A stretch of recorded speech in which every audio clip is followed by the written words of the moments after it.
When I won the lottery, my brother declared half of that belongs to me. My parents insisted, you need to split it family first. But when they took me to court, the judge's ruling left them in shock. I was working my usual shift at the Hannaford Super Ryanette. In Portland, Maine. During my break, I bought a Mega Illions ticket. The jackpot had ballooned to 35 billion. I didn't expect to win that night. I checked the numbers, they matched. I had one. I consulted with a financial advisor and claimed the prize through a limited liability company, Lacoma Island Investments, LC. I opted for the lump sum, which after taxes amounted to about $500 million. I told my family about the win. My parents were proud. My brother Ryan said, half of that belongs to me. I laughed, thinking he was joking. He wasn't. My parents began to echo Ryan's sentiments. Family comes first. My mom said, you need to share this blessing. I had plans to help them. I intended to pay off their mortgage and set up college funds for my nieces and nephews. But I hadn't expected demands.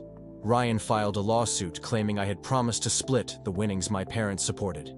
His claim, they alleged that I had agreed to share the prize. I hired a legal team, and we prepared for court. The media caught wind of the story in court. Ryan's attorney presented text messages to suggest I had promised to share.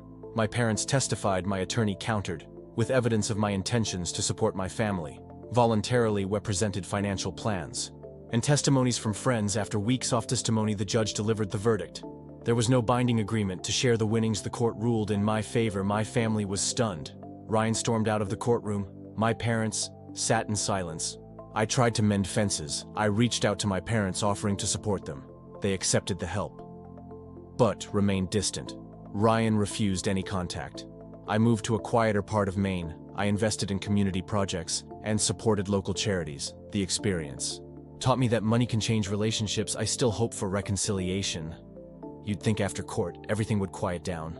It didn't. A few weeks after the ruling, I started getting harassed. It started small. My mailbox was smashed. Then someone slashed my tires twice. One night, someone threw raw eggs at my front door. My security cameras caught a blurry figure, but nothing clear enough to go to the police. I had a gut feeling it was Ryan or someone close to him. I couldn't prove it, but the timing was too perfect. Then came the fake social media accounts. Someone created a page using my name, accusing me of abandoning my dying parents and stealing from my family. They posted edited photos of me with money falling from the sky, calling me the greedy millionaire. My real account started getting flooded with hateful comments. People I didn't know were calling me selfish, disgusting, a disgrace. A few people even emailed my employer, even though I didn't work anymore, trying to get me exposed. I changed my number. I deleted all my accounts. I went low-key. It was hard because I was still trying to do some good things with my money, but I didn't want more attention. I found out later that the social media stuff traced back to someone using the Wi-Fi from Ryan's shop. My mom called me out of nowhere. Her voice was cold. So this is what money does to people. I asked her what she meant. She said they had tour financed their house again because it ruined the family name apparently. Ryan's shop was struggling after people online started connecting him to the harassment. Some folks sided with him, others didn't. I hope it was worth it, she said, and hung up. The next day, I got a letter certified mail from my parents. They were suing me again, not for the lottery money, but for emotional damages. They claimed I had humiliated them and caused undue stress that affected their health. They listed doctor's visits, blood pressure spikes, a panic attack my dad had during the court case. They blamed all of it on me. My lawyer was stunned. They won't win this, he said, but it's going to cost you time, and it's going to make you look bad. If it leaks. Did leak. A local news station ran a piece, millionaire son sued by own parents. That was the title they used. Year-old photo of me from Facebook, me smiling with a slice of pizza. The comments were brutal. I hadn't even said anything publicly. I stayed silent. But that didn't stop the rumors. They said I was using my money to control people, that I was trying to silence my brother with bribes that I had secretly paid off the judge. None of it was true. I started losing sleep. I started drinking a little too much, isolated. I stopped answering calls. Even my financial advisor told me to consider moving out of state, maybe out west. This town won't ever see you the same. He said he wasn't wrong. 3 months into the emotional damage lawsuit, Ryan pulled something insane. He got engaged to my ex. Yeah, her Chloe and I dated for 3 years. We broke up a year before the lottery win. She always felt like I didn't make enough money. Even though I was working 2 jobs at the time, I thought we had moved on, and now she was suddenly posting pictures with Ryan, flashing a ring, hashtagging everything with Nadarash's power up and Nadarash's family. First, I almost threw my phone across the room when I saw it. The worst part, my mom commented on every post with hearts and so happy for my babies. Like none of this was insane. I didn't say a word publicly, but inside I was boiling. I knew this wasn't love. This was revenge. That same week, I called my lawyer and made a decision. I quietly bought the building next to Ryan's garage, a small office space, nothing flashy, but I had plans. I partnered with a group of young mechanics from a local trade school, paid for their tools, paid their first year salaries. I told them to offer free oil changes and basic repairs for single moms, veterans, and elderly folks. We launched a quiet little shop, clean, friendly, good reviews. People started talking. Ryan's garage started losing business slowly at first, then faster the moment a client had a bad experience. They'd walk over to our shop next door, and we made sure every visit was excellent. He never figured out I was behind it. Not at first. About 2 months after opening the new shop next to Ryan's, things took a strange turn. I got a call from one of the mechanics I had hired. Miles, he sounded uneasy. "Hey, not sure if this means anything," he said, "but a guy came by here today. Asked if we were hiring. He said he used to work for Ryan. He told me something weird. Apparently the guy Derek had been fired by Ryan a year ago for being too nosy. What he found out, though, was worth gold. Derek claimed that Ryan never believed he'd deserved the lottery winnings on his own. He had made a bet with my parents that I wouldn't share a dime. If he won that bet, meaning if I refused to share the money, they'd all go in together to sue me, split the court winnings, and buy property in Florida. I didn't want to believe it.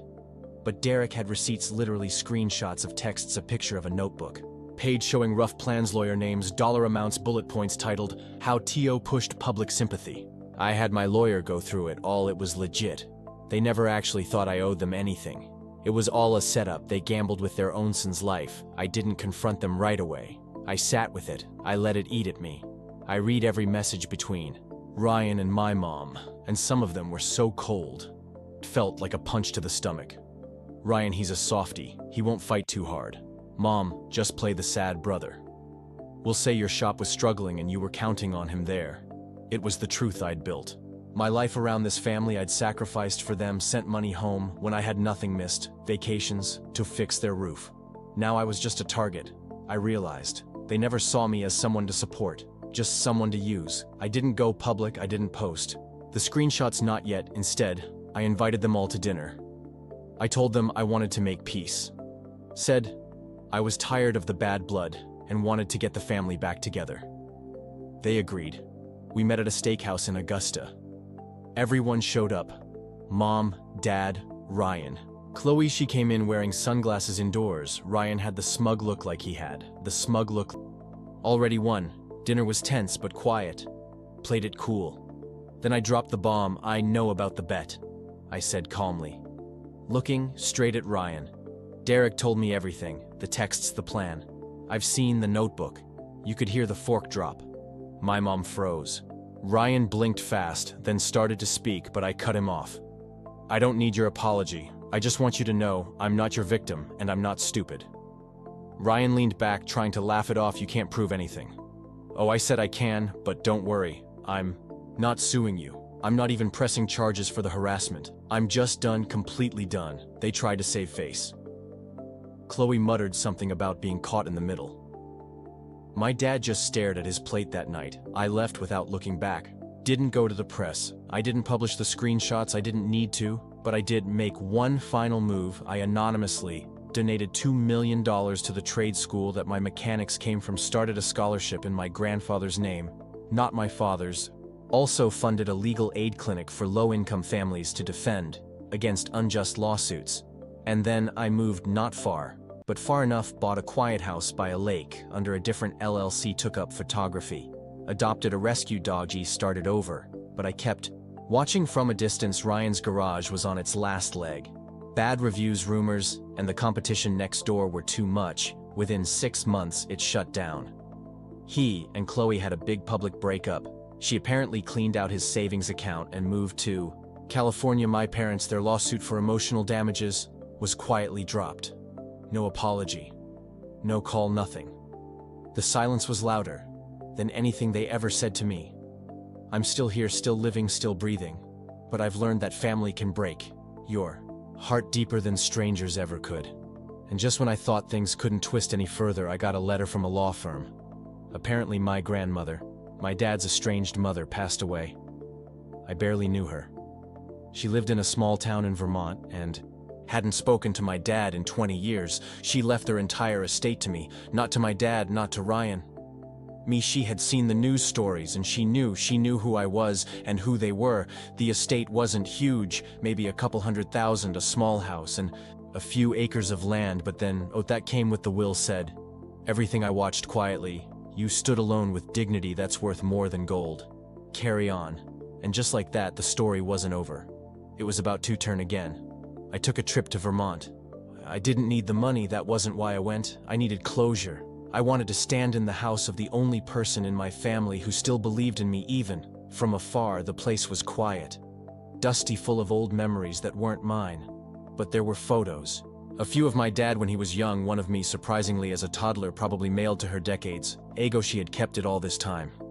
I sat in the creaky porch and made a decision. I was done being quiet. I gave the screenshots and text logs to a local reporter. A good one, someone who wouldn't twist the story into tabloid garbage. Just faxed the story, ran with receipts, photos of the notebook, the betting text, 7, the dinner invite and transcript I'd recorded legally in my state headline. Millionaire's family. Tried to con him out of lottery winnings here show. He turned the tables, it blew up, TV stations picked it up, podcasts covered it. Suddenly the greedy son became the quiet survivor. People were furious, and Ryan and my parents, Chloe, there was no more sympathy. Left for them, no place to hide. Ryan went online and tried to deny everything. Then the IRS started poking. Turns out some of the shop's financials weren't clean. A couple vendors came forward with unpaid invoices.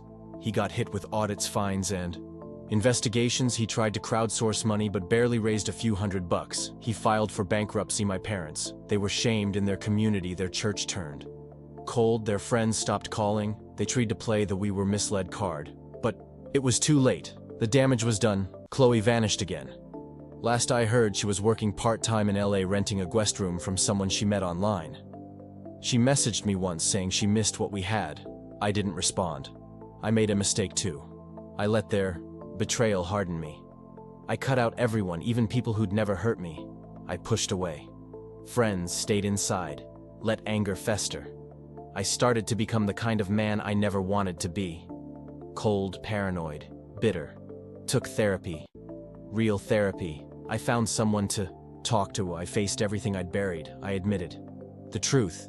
I hadn't just lost my family, I'd lost myself in the process. I didn't trust anyone. I didn't smile, I didn't live. But I got better. I started writing, again volunteering. I launched a free business program to help working class people build better futures. I didn't need a family like mine to find meaning. I made a new one. A better one. A year. After everything ended, I got a package. Inside was the notebook, the original one. The one where they planned it all. Norturn address, just a post, Ryan from Bangor. I flipped through it. On the last page, scribbled in new ink, it said, "You won, we lost. I'm not sorry, but you were smarter than all of us." There was no signature, but I didn't need one. I smiled. I walked outside, through the notebook in my fire pit, and watched it burn. They played their hand, they lost, and I moved, and they lost.